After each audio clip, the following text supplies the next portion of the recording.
Hi everyone, welcome back to my channel. Today's video is going to be about autism. As I've mentioned before, April is World Autism Awareness Month, and April 2nd was World Autism Awareness Day, which I shared with you that I do a march every April 2nd. I started it in 2009. This was our 8th year marching. I started it very humble, very simple. It was just me, my husband, my 3 children, including my autistic son Alexis, and one friend.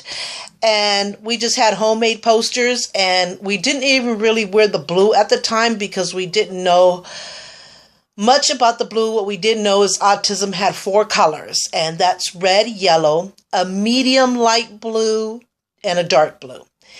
And so we did homemade posters in those colors, and we kind of wore a mixture of those colors. And so we just stood out in front of the plaza that we have here with our posters, you know, trying to bring awareness to the people as they drove by and walked by. And then the next year, more people heard about it. So we had not a huge group, but a pretty good sized group of maybe 20 or more. And then each year just got bigger and bigger and better and better. People became aware of me and my family and my son and why we were doing that and what it represented and so forth and so on. We had been featured, excuse me, on internet TV. I was marching one day, and this lady came out of nowhere with a camera and a mic, and she said, "I'm from internet TV. I would like to interview you. I want to know what you're marching for, what's the cause, you know, and what it's all about." And so she interviewed me, and so we were on internet TV. I believe that may have been the second or third year. We were also featured on our hometown daily journal, front page. We've been featured quite a few times on our Spanish publication newspaper, which is called Periódico a Punto. We've been featured in the New York Museum, and it just like by word of mouth, through passing out flyers, going from one end of the town to the other, putting flyers in businesses and stores and schools, polls, telephone polls, just getting the word out. And then probably our biggest, form of putting it out there is social media. And Facebook especially has been the biggest thing for me. I created a group called Autism Faces, which faces means finding a cause with everyone's support. And so more people heard about me through that. And plus on my personal Facebook page, and just every social media outlet that we could get our hands on, we did. Google, you name it, we just went full force. And so each year we just became more known to people, even for people from out of town, people from in other states, just pretty much all over. And they heard about my journey with my son and my family and why we did this march and stuff. And so every year just got bigger, and even more better and better, because we learned more. Even though when my son was diagnosed at 4 years old, he was born in 1995. So this would have been around 1999. I just decided that, I was going to be his biggest advocate, that I was going to fight for his happiness, his peace, his rights, for his everything until the day I died. And that was my promise to him, my dedication to him, my life journey. And so here I am. And then in 2007, the United Nations declared April 2nd to be World Autism Awareness Day. And so I found that out like a year and a half, 2 years later, because ever since my son was diagnosed, I have vowed to educate myself. So I educated myself in autism and disabilities with everything I could get my hand on. So I read every book I could read, every internet resource. I just downloaded everything. I went to conferences, to classes. I really got involved with an agency here that's called Redwood Regional that has been an amazing blessing to me and my son. Once that you have a referral, they begin all the testing, getting your son or your child diagnosed, tested, get a confirmed diagnosed, and any help that you need from them possible, they offer it. Whether it's respite work. Respite work is created to give the parents a break, which they believe parents need a break. And sometimes parents may need a break. I never felt I needed a break from my son. I wanted to be with him 24/7. He never bothered me. It was hard at first because when he was little, I was just beginning to educate myself, and it was overwhelming because he was nonverbal and he would scream off the top of his lungs, a lot of crying. I tried everything in my ability in my brain to try to be in his brain, to be able to make him happy, to be able to make him comfortable, to be able to know what he possibly wanted so that I can make him happy, satisfied, and comfortable. And it was hard to do that when your child is nonverbal. So then you got to resort to other things. Some people have resorted to sign language, which is something I explored. A lot of visual. What helped my son a lot was a lot of visual. And so during that time, in order to be able to better communicate with my son, which the first thing is a lot of love, and you got to learn to have a lot of patience. I mean, you got to put patience where you never thought you had it. I have patience depending on what it is and who it is. I always felt that for my children, my family, I've had a lot of patience. For me, like when I want to buy something, when I want something, whether it's like makeup or purse or anything that's my passion that I love, I don't tend to have patience for that. When I want something, I want it right now. I don't want it tomorrow, the next day. I don't have patience for that. I'm excited. I love it. I want it. But when it comes from my heart, as far as love, as far as raising my children, as far as having goals and stuff, I can have a lot of patience. But, you learn to have an extreme 10 million times more when you have an autistic child because you love them and you have to and you want to. So, my patience had to go to the extreme, and it was well worth it. The first few years were overwhelming because he was nonverbal, and like I said, a lot of screaming and crying. My son went through the wandering process, so I had to keep my eye very closely. I had to put in every safety measure possible, locks on the door, make sure the windows were locked, make sure there was no harmful objects. Make sure that he never was alone in the bathtub, not even for 1 second. Make sure that I tested the water to make sure it's warm and it wouldn't burn him before he even came near it. I had to be like 10 steps ahead and prepared at all times. There was one night, and let me give you an example of wondering. We had 2 locks on the door, and I thank God. I'm very thankful that I'm a person that gets up quite a few times during the night. I drink a lot of water. I have all my life loved water, and I will have a jug by my bed. I'll drink jugs throughout the day, and it's really good. It's a healthy thing. It's a good thing. It has saved me from many health issues, and something that I always loved since I could remember. And so it makes me have to go to the bathroom, of course, a lot. And so thank God for that, because I woke up in the middle of the wee hours to see my front door completely wide open. This was maybe around 3 o'clock in the morning. And I thought, oh my God, my first thing was somebody broke in my house and somebody's in the house.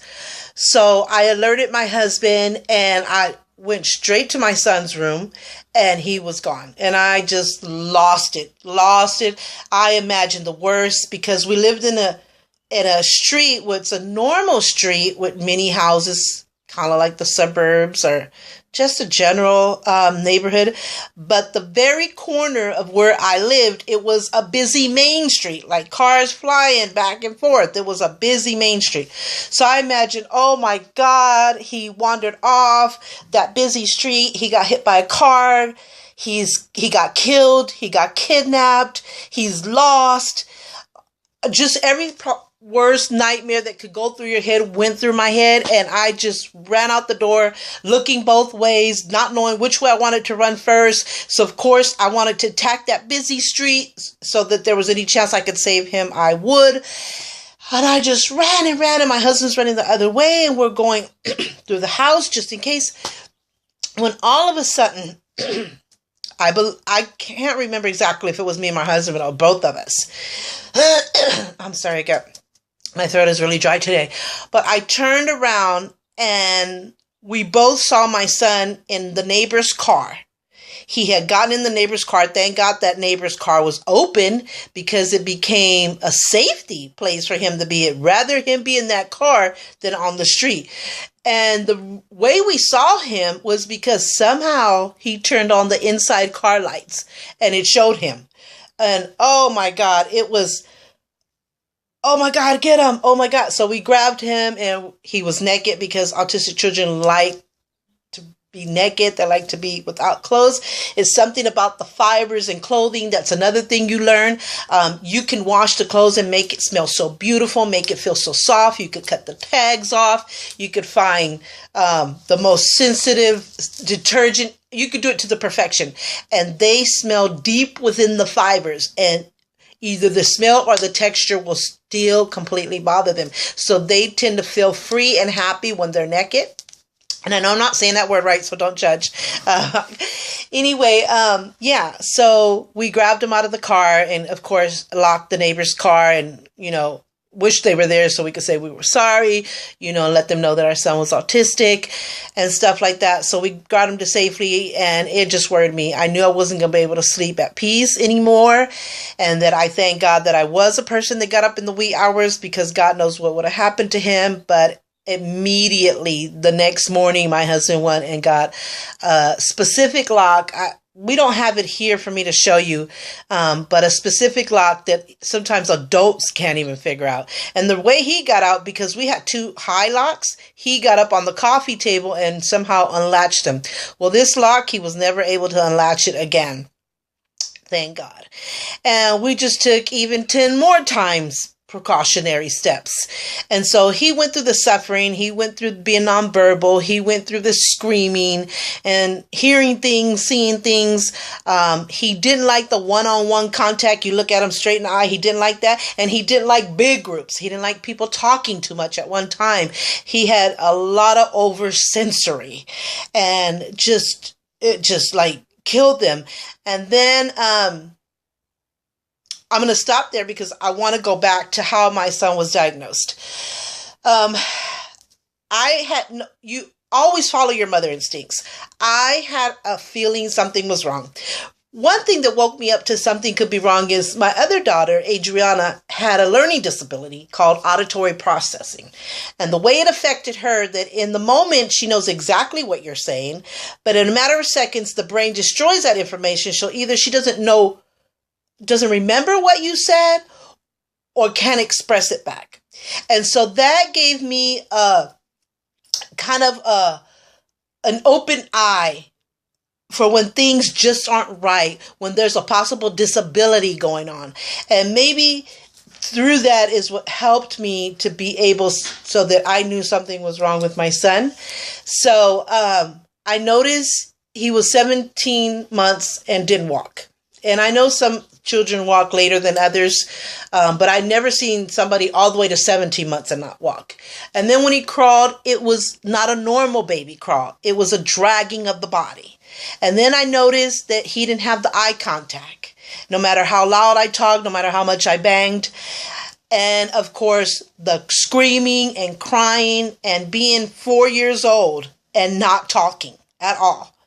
And so I kept telling my doctor since the time he was 2, or even before that, because I noticed I got something itchy here talking about textures. I noticed that, like I said, 17 months he wasn't walking, the crawling was a dragging. So I think around that time is when I really started to voice my concerns to his doctor, and he kept brushing me off. He kept saying, oh, you're a hysterical mother, you're too sensitive, you're looking for something that's not there. Some kids are slower than others. And I said, I understand that. I understand all of that. He's not my first child. But I tell you, my mother instincts is telling me something's wrong. And then having a child with a learning disability, I'm even more alert to this. So it was frustrating that no matter how many times I told him for the next 2 years, he didn't listen to me. So I figured, okay, let's give him the benefit of the doubt, and maybe I am seeing too much into this. Maybe things will change. So I finally went to a doctor's appointment that had nothing to do with my son. It was actually for my youngest daughter. And she just happened to ask the key question, how are your other children? And I said, well, I do have this concern about my son, but this doctor, he keeps brushing me off. It's been like 2 years. And she said, oh no, you have every right to have that concern because that doesn't sound normal. So I'm going to give you a referral to a special ed teacher called Deborah Meek. She's wonderful, and certainly she was. This woman, to this day, I thank her and God bless her because she heard my concern and didn't brush me off, and like boom, boom, boom, boom, just got all the testing done, every test possible. She got him to see every doctor possible, an autism specialist, a mental disability specialist, every doctor and educator that she could get to test him, she did. And so she called me and said, can I come to your home? We need to talk about Alexi's results. So then she came to my house, and I would say within a couple of weeks, maybe less, maybe more. This is many years ago. And she sat down. She said, well, we did every testing possible to the best of the best doctors. And the result is your son is autistic. And I had never heard one iota of that word. I never knew anyone autistic. It just was a foreign word to me. And I said, what do you mean autistic? What is autistic? And so she began to inform me that autism is a mental development disorder. It's not a mental illness. Let's not get this confused. Mental illness would be schizophrenic, bipolar, things like that. That's a mental illness.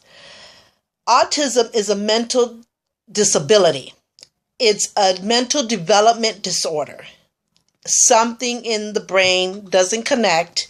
And that's why one of the reasons why the puzzle piece in 1999 came to be from I believe it's the Autism Society, chose the puzzle piece as the symbol for autism because of the mystery and the complexity of the disorder.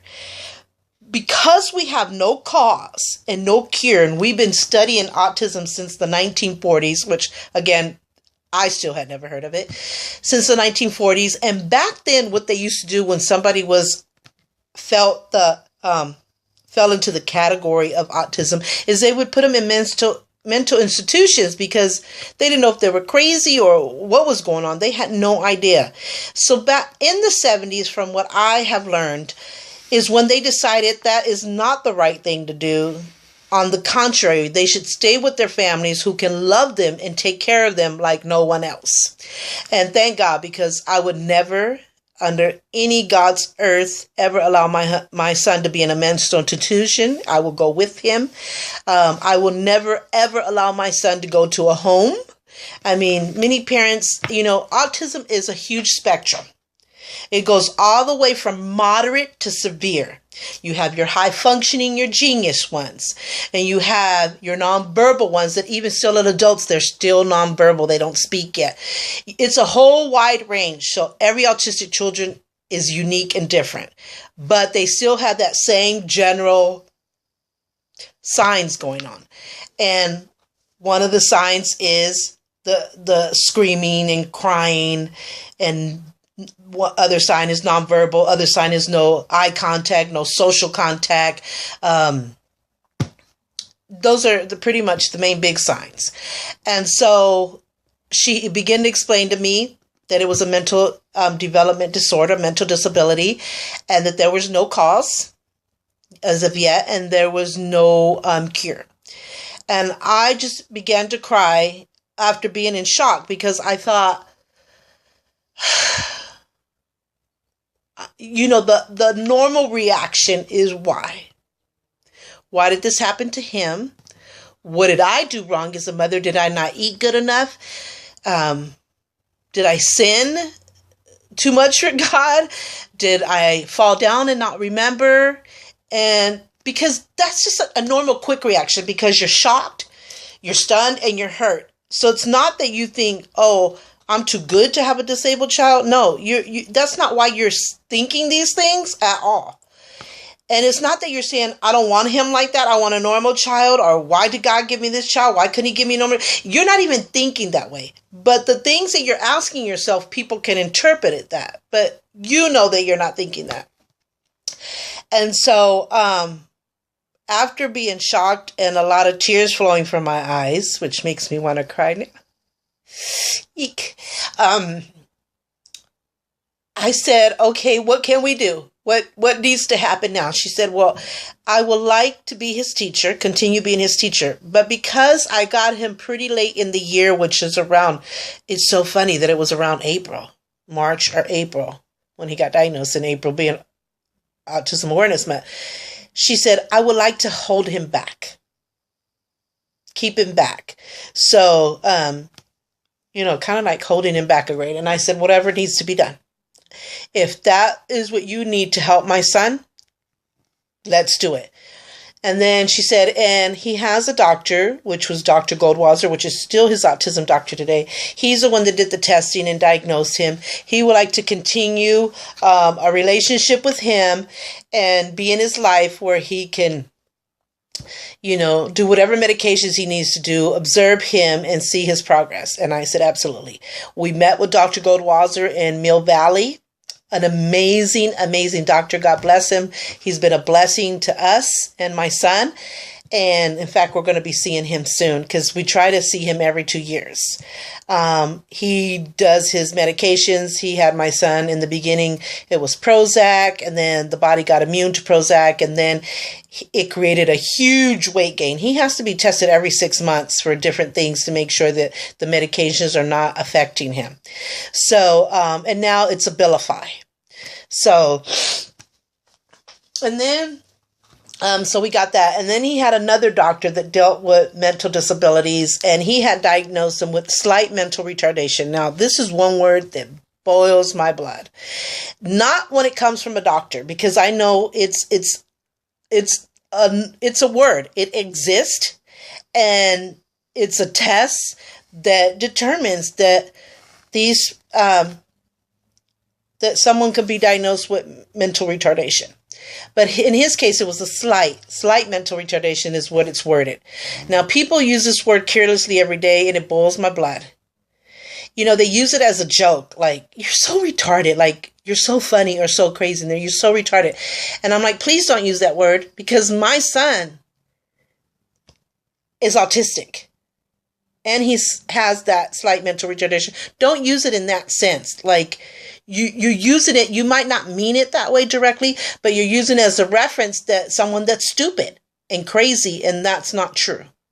And so when people say that, I really, sometimes I have to hold my tongue because, I'm in a place that I really, really can't say it, but I've become to the point where I don't care where I am. And I've heard it at my job, and I'm going to stop the person. And if I have to be let go, then, that's backing me in a corner and saying, here, choose your son or your job. And we all know what I'm going to choose. So luckily that hasn't happened. And my job has been extremely supportive. But, you just never know with these. Sometimes you get customers that just are really just off the chart. And so they'll say words like that, or they'll laugh about a disabled person. So please, people, I'm asking you and everybody in this world, let's not use that word, because it's used as a derogatory towards people with mental disabilities and mental illness. It's not funny. It's kind of like using the N word for African Americans, and that's not funny. It's disrespectful. It's disgusting. It's insulting. And I would stop somebody from using that word as well. One, because I'm a pure human being, and two, because my family and friends have Black in them. So I'm Puerto Rican, which is a mixture of Spanish, Indian, and Black. I have sister-in-laws and brother-in-laws, and my son-in-law is Black, and my best friend of all my life is Black. So I don't tolerate that word, and I won't tolerate the R word, I'll just go ahead and say it, retarded. I can't stand it. So it offends me. And it's not to say you deny your son that he's mentally, no, absolutely not. My son is autistic. And it is what it is. And I love him. He's my angel, my best friend, my everything. And I will do everything for him and autism awareness. So it's not that I'm ashamed that my son has disability. Absolutely not. I have not one iota. But I think that those words are used loosely, lightly, and even though it's not directly, but it's referring to somebody who's stupid and crazy, and the R word. And so I just wanted just to put that out there. So if you know me, I would love to get that respect back of not hearing that word. Okay, moving forward. So anyway, so we had Dr. Goldweiser on the case. We had the other doctor, and we tested him for and this agency that's been with us since he was diagnosed, Redwood Regional. Anytime I needed to have an IEP or IPP at school, they went with me to every meeting to make sure that his rights were protected. And, they wanted to be involved, to know what they can do on their part to help. And God knows I appreciated that. They went to every doctor's appointment, whether it was an eye doctor appointment, because he wears glasses. Autistic children tend to suffer, I don't know what's itching me here, different health issues. They suffer a lot from the teeth, a lot from the eyes. Feet, my son suffers from his feet. They have a lot of health issues than the normal person. And so they went to every eye doctor appointment, every dental appointment, any hospitalization, anything. And they would pay for me to go to UCSF. They would make sure I had a place to stay. I had a rental car, so I would take a nice, good car. They also have a program called Respite, which I was telling you earlier, for parents to get a break, for couples, the parents, to go out, because the rate of divorce in autistic parents is really high because one or the other checks out. It's a lot. It's a difficult. It's a sad, it's a long journey for the rest of your lives. And not a lot of people can handle it. And they're like, check out. And it's sad to me because I don't see how any parent could check out. It's like I had more love. I thought I had love and goodness and patience and hope. I thought I had all these things that my mother instilled in me and that I knew was right in the sight of God. But you become to have it 10 million times more. And so I could not check out of my son's life. In fact, my fear is that something will happen to me and, that I'll die and my son won't have me and that he'll lose it. But I can die in peace. I want to live many years. I cannot leave him alone.